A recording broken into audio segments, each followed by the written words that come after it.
Hello बच्चों, let's read the question. Consider elastic collision of a particle of mass m moving with a velocity u with another particle of the same mass at rest.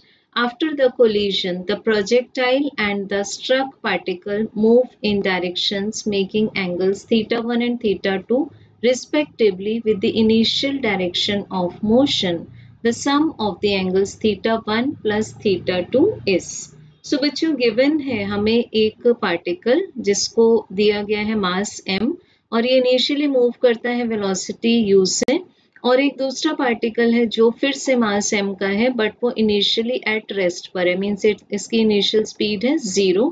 अब बच्चों जब collision हो जाता है तो projectile and struck particle कुछ इस तरह से मूव करते हैं कि ये जो ओरिजिनल डायरेक्शन ऑफ मोशन है इसके साथ में सपोज जो फर्स्ट पार्टिकल है m1 वो वेलोसिटी v1 से मूव करता है such that this is theta 1 and जो पार्टिकल m2 है वो वेलोसिटी v2 से मूव करता है एंड ये एंगल आ जाता है थीटा 2 और हमें फाइंड करना है थीटा 1 प्लस थीटा 2 का आंसर।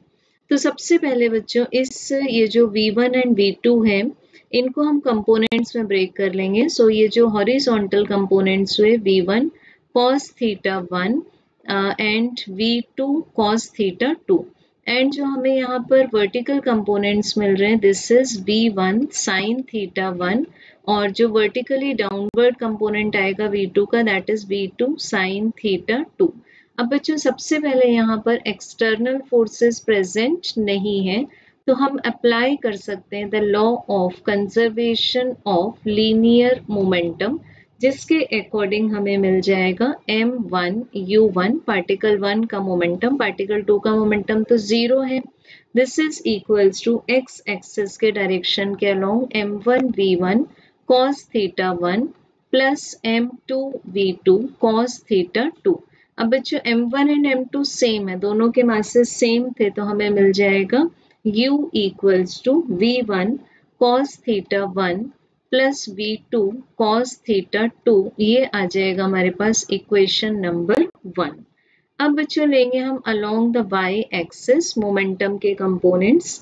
तो फर्स्ट पार्टिकल का y एक्सिस के अलोंग जो मोमेंटम था वो 0 था तो this is equals to m1 v1 sin theta 1 minus m2 v2 sin theta 2। अब फिर से m सेम है तो यहाँ से हमें मिल जाएगा 0 equals to v1 sin theta 1 minus v2 sin theta 2, ये आ जाएगा हमारे पास इक्वेशन नंबर सेकेंड। अब हम इक्वेशन 1 एंड 2 को स्क्वायर कर देंगे एंड देन हम इनको ऐड कर देंगे तो हमें लेफ्ट साइड में मिल जाएगा u स्क्वायर और राइट साइड में मिलेगा हमें v1 square cos square theta 1 plus v2 square cos square theta 2 plus twice v1 v2 cos theta 1 cos theta 2। ये अभी तक हमने इक्वेशन 1 को स्क्वायर किया, अब इक्वेशन 2 को स्क्वायर करके ऐड कर देंगे तो plus v2 square sin square theta 1 plus यहाँ पर ये दिस इज v1 स्क्वायर, ये हमारे पास में आ जाएगा v1 square and then second term आएगी v2 square sin square theta 2 minus this is minus 2v1 v2 sin theta 1 sin theta 2। So अब हमें मिल जाएगा u square equals to v1 square plus v2 square plus 2v1 v2 और हम cos का formula लगा देंगे cos ब्रैकेट में थीटा 1 प्लस थीटा 2, ये आ जाएगा बच्चों हमारे पास इक्वेशन नंबर 3।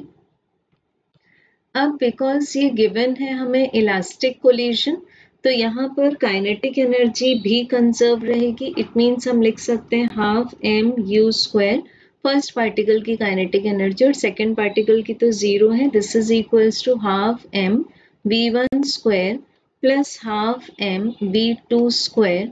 सो यहाँ से हमें मिल जाएगा u square equals to v1 square plus v2 square. So this is equation number 4।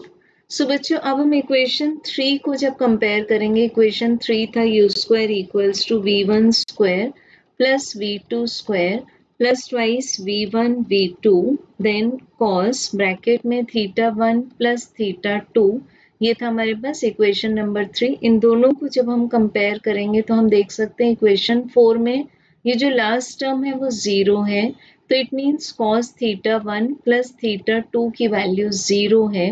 It means θ1 plus θ2 angle आ जाएगा हमारे पास π/2 radian which is equals to 90 degree. So correct answer is option B. Thank you.